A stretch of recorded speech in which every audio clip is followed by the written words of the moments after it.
Hey guys, are you struggling with weight loss and with diabetes? Maybe we found a new wonder drug that's going to help both things. What I want you to do is stay tuned. We're going to talk about a drug called Semaglutide. It's also called Ozempic brand name and Wegovy for a brand name. And we're going to talk about who it's for, how it works, some clinical studies that show, the effectiveness of it, who shouldn't take it. And what I want you to do is stay to the end because I want to talk about how I use it in my experience with this new wonder drug called Semaglutide. Let's first talk about who it's for. With semaglutide, it's for two different people. Let me back up a little bit. Semaglutide is for a condition called diabetes, and it's for people who have struggling losing weight. Diabetes can be three different types that we're going to talk about. And diabetes type 1 is when your body doesn't make insulin. It's usually a juvenile diabetes. It can happen later in life. We think it maybe due something to virus, and your body just can't produce insulin. And insulin is the key as far as controlling your blood sugar. So that's type 1. That's not the most common type. And that's not what we're going to talk about with semaglutide. Type 2 diabetes is where we're going to address semaglutide. Type 2 diabetes usually happens later in life. It's not because it's a lack of insulin production. It's usually lifestyle issues. It's eating too much. It's not exercising, not sleeping, not going in prayer. The 4 pillars of health that we talk about all the time here on this video and podcast. So those are the 2 types of diabetes. The other thing that semaglutide is indicated for is obesity. Now, obesity is defined as anything above a BMI of 30. You take your height and your weight and you go online and go to some calculators, BMI calculators, type your height and your weight. It's not the greatest thing because it doesn't take into account of muscle mass. And if you've been following along with us, we've been talking about, resistance training, how it increases your muscle mass. If you haven't watched that, it's very important that you go back and listen to that because I think it's going to give you some really good pointers as far as, why you need to increase your muscle mass. But anyway, if you have a BMI over 30, then you're considered in the obesity category and it's indicated for it. It's the Wegovy brand that's indicated for obesity. Now, if you have a BMI over 27 and you have a comorbidity, meaning something like if you're in the range of 27 to 30 and you have diabetes, you have heart disease, then you can take a semaglutide. It's indicated because the weight reduction will help with that disease progression. So with diabetes and with being obese, they both have major health issues. If you look at people who suffer a lot of chronic medical conditions, usually they'll have one or both. And what happens is just over time, your body can't compensate and it gets to the point where other things start happening. Your cholesterol goes up, heart disease, Alzheimer's, high blood pressure. So those 2 things are linked with a lot of different chronic medical problems. And the one thing that they found is if you're able to lose weight, if you're able just to lose weight, all these chronic conditions will improve.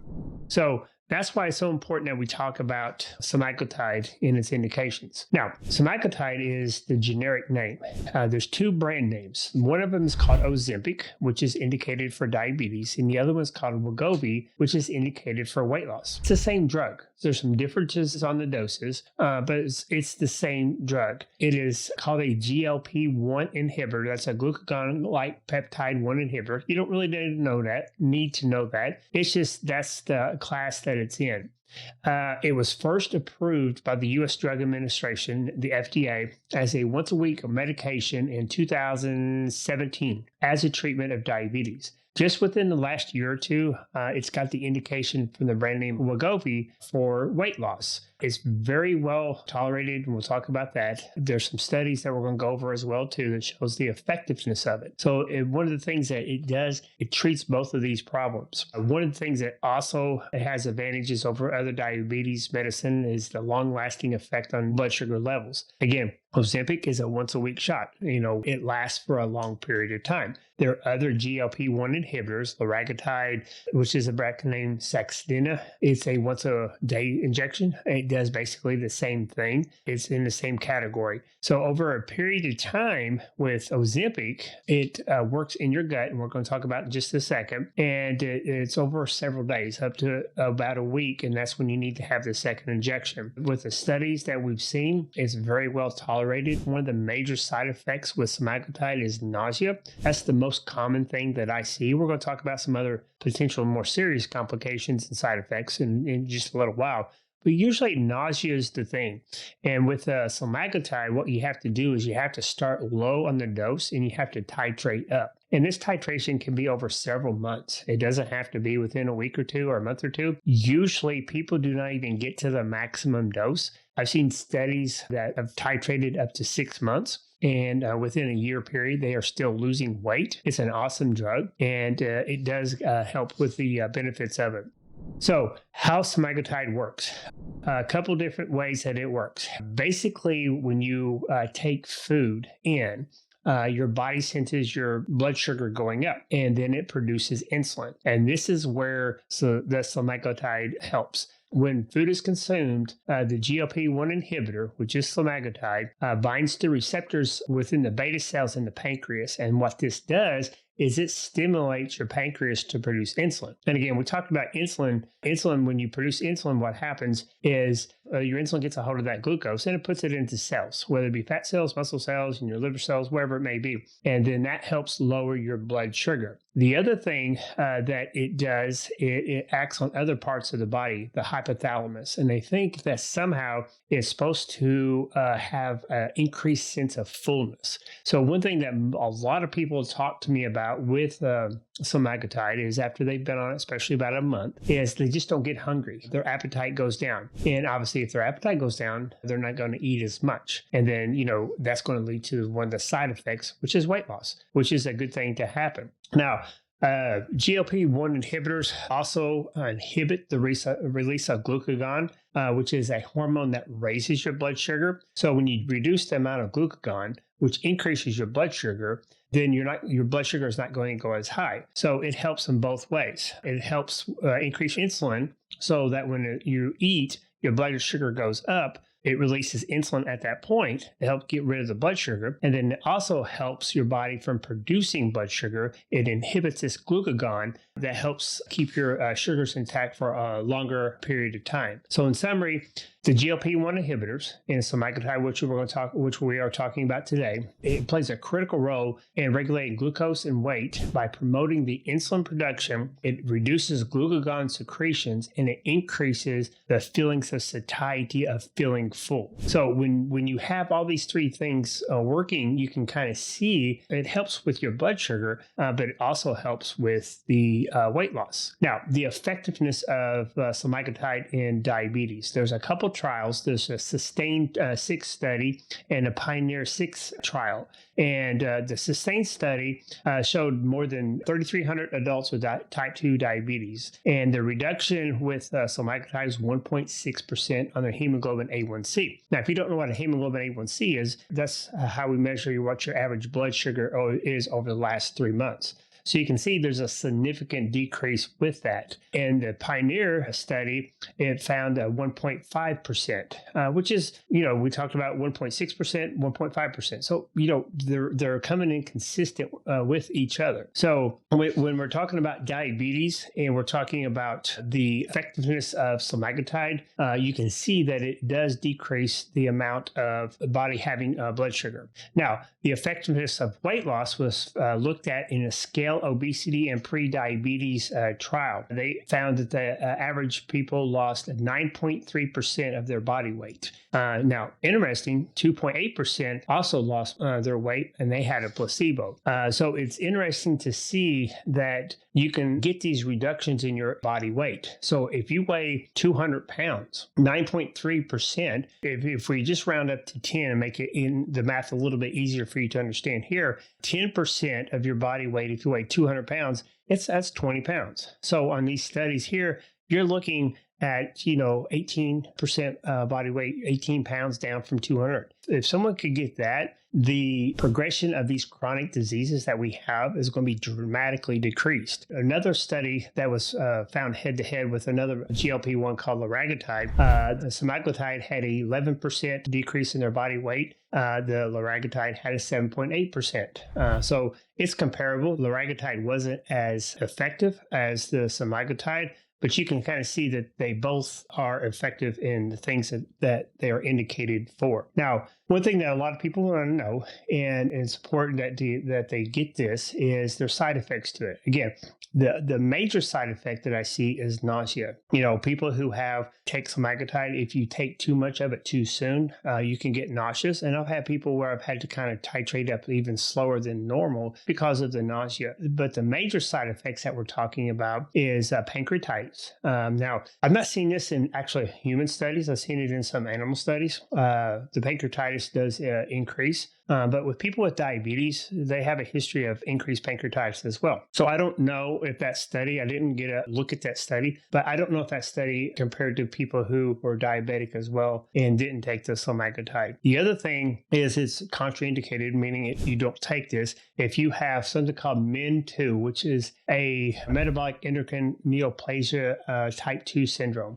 If you have medullary thyroid cancer. So if you have those things, you don't need to be taking this medication. But as far as the overall effectiveness and the safety profile, it seems like it's really doing a great job. It doesn't seem to be causing a lot of other side effects. Now, with any kind of drug that we talk about, we don't know 10 years from now, we may look back and find something else. That's with any drug that comes out. But so far, we haven't seen anything like that. So if you are taking semaglutide, you want to make sure that your provider is keeping up with the latest information. It is an awesome drug. It helps with many of my diabetics and people who are overweight. And it's something that I think is going to be a major breakthrough for a lot of people who are struggling. Overall, semaglutide, it's well tolerated. But again, we have to look for side effects. You have to look for those things we just talked about. It's a GLP-1 inhibitor. Now, there's other ones that are coming out that seem to be promising as well, too. Clinical studies have shown that it is highly effective in controlling blood sugars, especially with individuals with type 2 diabetes with an average A1C reduction of 1.6%. It is more effective in some cases with other diabetes medication. It is also found to be consistent and very effective as far as weight loss, with people losing an average of 9.3% of their body weight. And I've seen a whole lot more than that personally. It seems to be more effective, and it seems to be without less complications and side effects than other weight loss medications. So that's important as well, too. So when I prescribe semaglutide, I've had really good experience with it. I've had a lot of people do really well with it. They've lost a significant amount of weight and is able to keep that weight loss off. The one thing that I always try to tell people with any kind of reduction in your weight is when you lose weight, you're not going to just lose fat. You're going to lose some muscle. So it's very important that when you're on semaglutide, in my opinion, that you make sure that you eat enough protein, that you have your adequate amount of protein to not just maintain muscle mass, but also build muscle mass. And to combine this with some type of resistance training. We had a podcast, as I said before, last week that showed resistance training. And this is one of the things that I think is important. What you don't want to do is lose 100 pounds, 80 pounds of that being fat and 20 pounds being muscle. And then, for whatever reason, if you gain weight back, then it's going to be gained back as fat. And I think you're going to be worse than when you started. So I think from what I've seen is if you combine this with a great diet and you have resistance training, I would want you to build your muscle mass, then I think it's going to be effective. I think you're going to see long term, maybe we can decrease the dose on people, maybe do drug holidays. It's just been out for a couple of years as far as indicated for weight loss. So we're still kind of figuring out the best way to do this. There have been some studies that I've seen that people regain their weight once they go off, which makes sense. If you're taking any kind of medication, for high blood pressure and you go off your blood pressure medicines and don't change anything else, your blood pressure is going to come back up and it's going to be higher. So that makes sense. But if we can make some other changes as far as, your lifestyle And we have our 4 pillars of health, which is the diet that's right for you. You have resistance training and exercise. You're sleeping well. You're praying, and you're going into parasympathetic mode as far as rest and relaxation in your body. Then I think that this drug is going to be very beneficial for those, especially for those, who look around to other people and they see other people losing weight on whatever kind of diet you want to talk about, but they can't get the weight scales to nudge. So I think it's important that we look at this as not just a drug for one thing, and that's all we do as far as trying to lose weight. I think we have to incorporate this into a lifestyle so that you can maintain it. And what I find a lot of times is when people lose weight, the thing that happens is they want to keep it off. They want to do the things that got them there and maybe come back and use this semaglutide every now and then, those type of things. Don't know the answer to that, but I think that's one of the things that's interesting to see how it's going to play out in the next few years. So hopefully this has helped give you some information. If you have any questions about this, we'd love to have you contact us, and we would want to reach out and have a discussion with you. If you've used semaglutide, comment, let us know. Did it work? How did you do? How much weight loss did you have? How long have you been on it? If you're interested in doing it, talk to your local provider. You can talk to us as far as like health coaching. We would love to have work with that provider to be able to have a lifestyle that you can maintain and be healthy and avoid these chronic diseases that we have that are associated with diabetes and with obesity. So hopefully that's giving you guys some great information. I really love looking at these studies and bringing these to you. Now, let's turn our attention to our catechisms. Again, we're doing this at the end of each video podcast, and we want to be sure that we include Christ in everything that we do. And our catechism today is God pleased with those who love and obey him? And the answer is yes.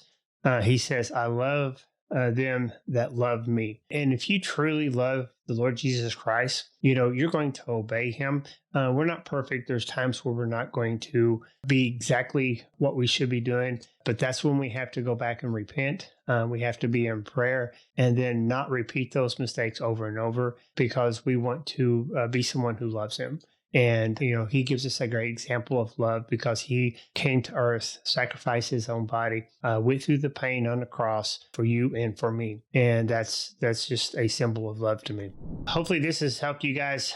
We will be looking forward to you guys next week. And remember, be fit and be faithful, guys. This podcast is for informational purposes only. No patient-provider relationship is implied or established. This podcast in no way represents the practice of medicine. The information given is to be used at the listener's own risk. Please consult your provider before making any changes, as the contents of this podcast is no substitution for your provider's instruction.